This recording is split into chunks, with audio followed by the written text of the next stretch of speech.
that even mean, Bowers Game Corner? Boy there, YouTube. We're back again for more thoughts from Origins. Here with my good friend Adam. Yep.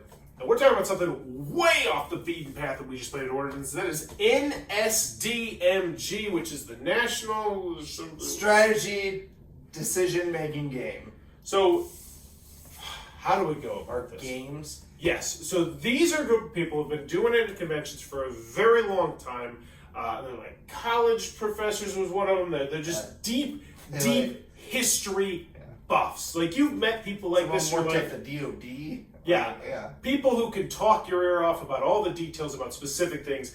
Awesome. So, and how this works is, it's what's called a mega game. Adam's been talking it up for years. Yeah. The basic premise, and I'm gonna give you the gist. It's kind of like Two Rooms and a Boom, in the fact that you're gonna start off and you're gonna get a role. There's gonna be a person you're gonna be. In this particular one, we were doing the Revolutionary War, but you might be doing national superpowers.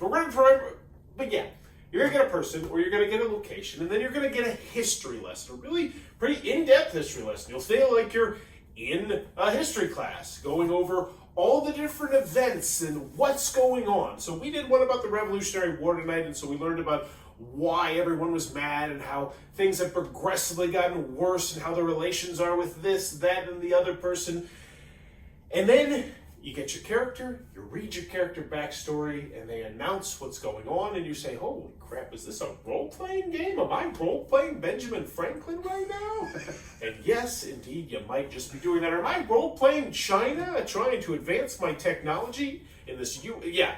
And so then it goes into a Two Rooms and a Boom aspect, where you are broken apart from the rest of the entire group, and you're discussing matters that matter to your area of the country, and everyone's given kind of an agenda, or kind of something that they're trying to do, or something they're trying to push forward in advance in the game, and what you do is kind of role play out that. But I'm going to let Adam talk, because he has had way more experience about this than I'll chime in. Sure. So I'll mention that we played the Revolutionary War one tonight, and this was the first time they were running that one. So there were some things that were a little clunky, like I'm sure next time they run it, it'll be a little bit smoother, and every time after that, they'll improve different things. The one that I did last night was one that they'd run, dozens of times. It was like near future, and so you were able to do things.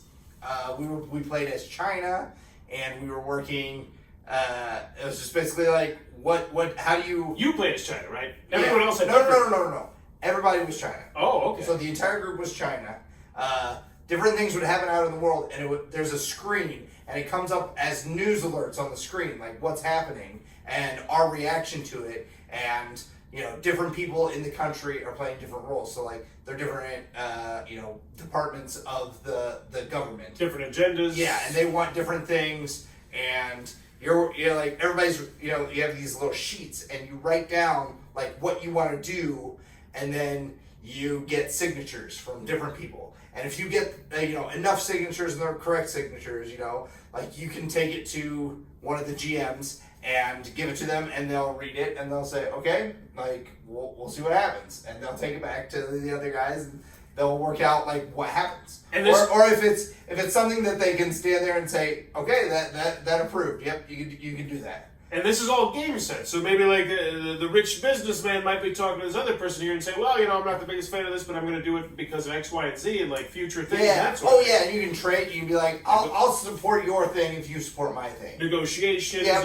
And the entire thing is just people talking to each other, figuring things out, like deciding what to do, and the GMs are there just kind of like progressing the world and what happens in the areas that you aren't in, and how is this affecting everything else. What are the unintended consequences of the decisions that you've made? And essentially what NSDMG, what they want to do, like theirs is all historical. So they want you to kind of get an idea of like how in the Revolutionary War, like how did these solutions, how did we end up with the Declaration of Independence, and what decisions and what events caused those things to happen. And it might be that we end up somewhere completely different. Like in our game, George Washington did not end up president. Yeah. Like, and the other thing is, we had very different experiences because we were in different parts of the country. The issues Right, that I they're was in the talking about, South. we have no clue what they're talking about because they have this really fascinating this timeline system where it's like, realistically, we would not get certain news information 2-3 weeks from now, you know? right. And it all worked well thematically. It was super cool, just the discussions. And take over for a second. So yeah, like we would send people out to talk to in the English. Yeah. You know, over in England. Well, that's a 6-month time frame. And it wouldn't matter who was sent as well. I'm pretty sure Right. we would have had a much different result if they would have sent me because I'm freaking Benjamin Franklin. Right, But but instead we we sent spent John John Adams, Adams. and they were like, "Well, John Adams failed on this before. Well, you guys sent him though." And all the different states have different agendas, and they're like Everline goals. One thing I want to give them super kudos for was the moderators ran it so incredibly well, and each group had like their own moderator there to help Yeah. gauge you along the way. So if they ever felt like, oh, they're not going maybe the way they do, they might just drop little nuggets here, or little inklings, and they were really good at like being able to allow us to try and explore and kind of rewrite our own history in ways, because it's essentially role playing. Yeah. You know, as It's many, entirely role-playing, just yeah. for my personal person, I was Benjamin Franklin. You know, and my whole goal, my main goal was I want paper currency. And so while everyone else is having these dark discussions about revolutions, I'm like, we gotta focus on the paper currency. So I was like trying to like latch on to every word that everyone was saying. And so I was like, oh, well, we could paper currency, we could shoehorn it into that. And other people were like, oh, we can't have the war, or we need to go start smuggling from here. Or it was fascinating, and it was dipped into history. It was amazing. And there were only 16 of us there, and like you could have 50 people playing. And everyone would have different roles and doing different things, and yeah. And there's no one path to victory. It's, you know, it was really cool. Off the beaten path. There's a reason that people keep coming back to this. They've been doing it for years and years. And there are other mega games that you can do. Yeah, you've done those in the past. Which ones have you done? So I did. There was a scythe themed mega game. I can't remember what the actual name of it was, but it was. Was it by them or was it by somebody else? It was by somebody else, but they did get permission from Jamie that they could. No, we're talking about NSDMG. Don't Oh no, it's not. No. I was just saying. You were asking me what other ones. I thought they were NSDMGs. No. The only other one of that I did was the near future one. But they also have Cold War one. They have I don't know, several different timelines. Now here's my question: the near future one, they spent a really good deal of time just deep frying in the history. How did they? Right. Did they go over the lore of how we got to where China was then, or how did that work? Basically, no, they didn't. They didn't go like. I think for the Revolutionary War one, they really needed you to know like these are exactly what your character is doing.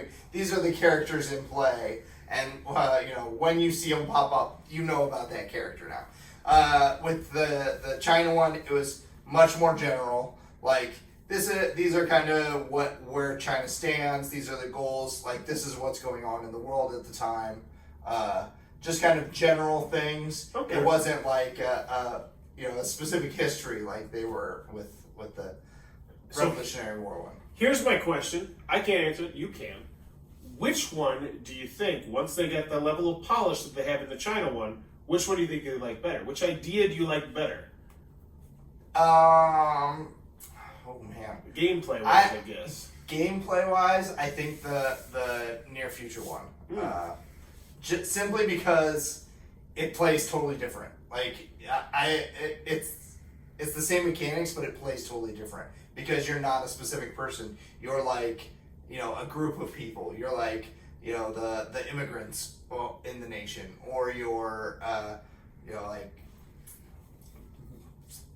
communists of a certain ilk. Okay. Like you're a political party of some kind, and like it's much more up to you to decide specifically how you're going to interpret these things, because you're not an actual person that was alive. That's the point. Oh, so that does, yeah, and that's one thing where the disconnect of, I could see. Yeah, that. and they even break it down, like, you might get assassinated, but what happens is they replace you with a guy that looks, is very similar to you, and hey, look, it's you. Oh, but I will give them kudos to that. That was a really cool system they had, where if for whatever reason during the game you're just not feeling your character, like maybe you might have to defend slavery or something like that, or maybe you just you just don't feel like you have any chance of winning the game or objective because the tide is turned towards the revolution. You can just get a new character. And I felt like the system for that was really clean. It was really simple. Yeah. It was like, oh, you're being sent over to go talk to the British. Now's the time for you to come back as Andrew Jackson or whatever. And it was, they definitely know what they're doing. Yeah, it was really great. And the best part about it is that they just know their stuff historically, and you just feel like a small child in history class who gets to do the fun. This is like the fun day of history class. Well, and even in the near future one, like he at the very beginning, he was like, if something's going on, say and you just as a person, like, you can't role play that. He's like, I can pick you up and take you to a different country and drop you there, and you were always there, and you're always doing this other thing. We can give you a different role. Like, it's not a big deal. NSDMG. Yeah. Let's not bury the lead. I think we're both highly recommended. He's been trying to get me to for years. I'm so glad that you enjoyed it. I don't do Bauer's best seals for this sort of thing, but I would totally slap a Bauer's best seal on this. And I'm just going to speak to the Revolutionary one because I played it. Right. If you're a history aficionado or a history buff, I cannot recommend enough that you go and try one of these out.